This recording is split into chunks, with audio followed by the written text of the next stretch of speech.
अब मैं एक छोटा सा उदाहरण देता हूं। जैसे पेट्रोल डीजल की कीमतों का एक विषय हम सबके सामने है।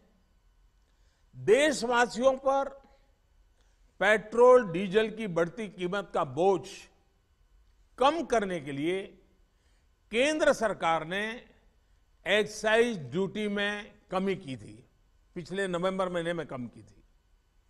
केंद्र सरकार ने राज्यों से भी आग्रह किया था कि वो अपने यहां टैक्स कम करे और ये बेनिफिट नागरिकों को ट्रांसफर करे।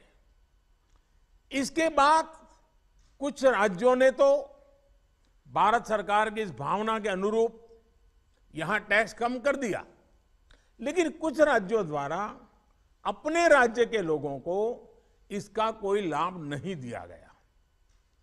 इस वजह से पेट्रोल डीजल की कीमतें इन राज्यों में अब भी दूसरों के मुकाबले कहीं ज्यादा है। ये एक तरह से इन राज्यों के लोगों के साथ अन्याय तो है ही, साथ ही पड़ोसी राज्यों को भी नुकसान पहुंचाता है।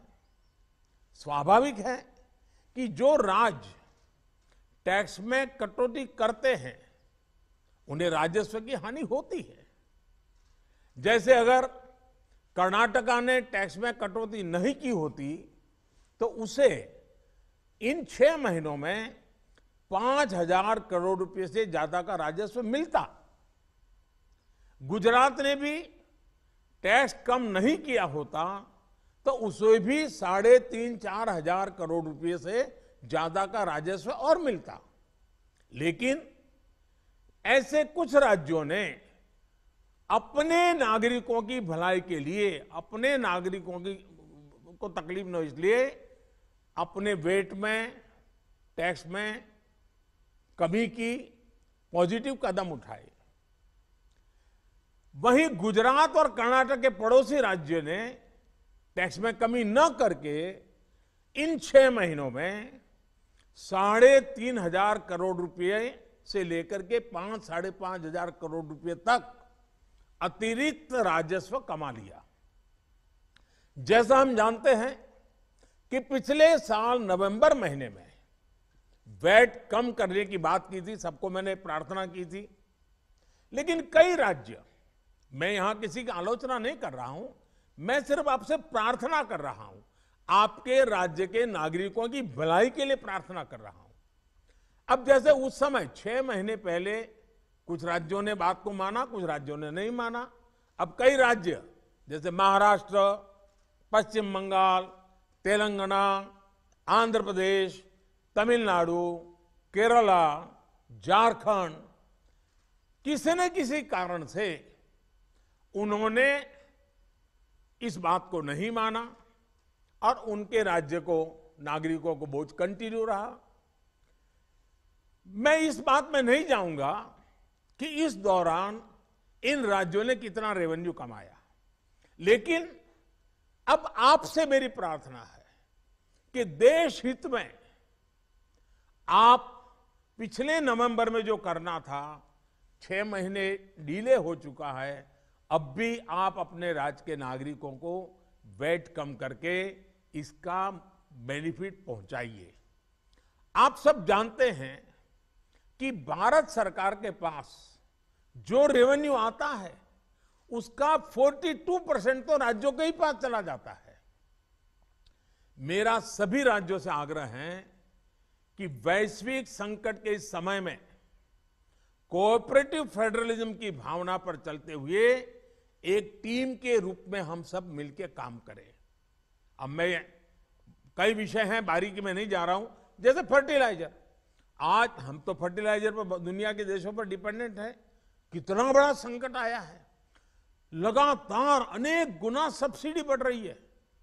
हम किसानों पर बोझ ट्रांसफर नहीं करना चाहते।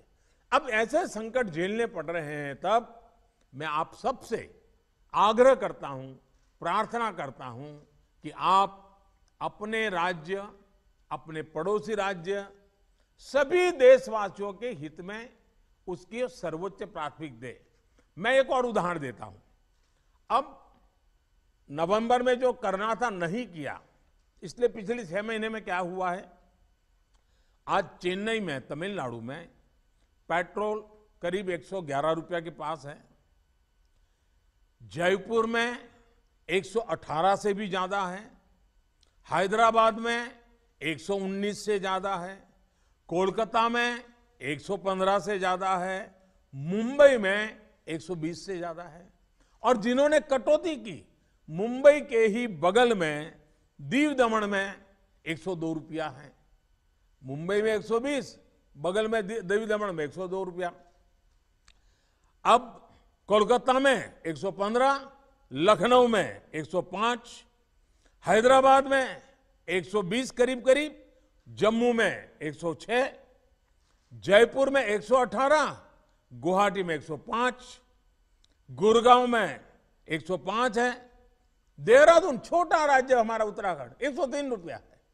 मैं आपसे आग्रह करता हूं कि आप 6 महीने भले जो कुछ भी आपका रेवेन्यू बढ़ा आपके राज्य के काम आएगा, लेकिन अब पूरे देश में आप सहयोग कीजिए, ये मेरी आपको विशेष प्रार्थना है। आज साथियों, एक विषय और जिस पर भी मैं अपनी बात आज कहना चाहता हूं, देश में गर्मी तेजी से बढ़ रही है और समय से पहले बहुत गर्मी बढ़ रही है, और ऐसे समय में हम अलग अलग स्थानों पर आग की बढ़ती हुई घटनाएं भी देख रहे हैं।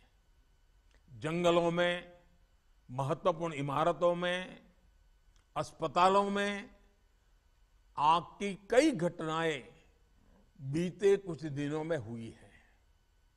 हम सबको याद है वो दिन कितने पीड़ादायक थे जब पिछले साल कई हॉस्पिटलों में आग लगी, और वो बड़ी दर्दनाक स्थिति थी, बहुत मुश्किल समय था वो। अनेक लोगों को इन हादसों में अपनी जान गंवानी पड़ी थी। इसलिए मेरे सभी राज्यों से आग्रह है कि अभी से हम विशेषकर हॉस्पिटलों का सेफ्टी ऑडिट करवाएं, सुरक्षा के इंतजाम पुख्ता करें और प्राथमिकता के आधार पर करें।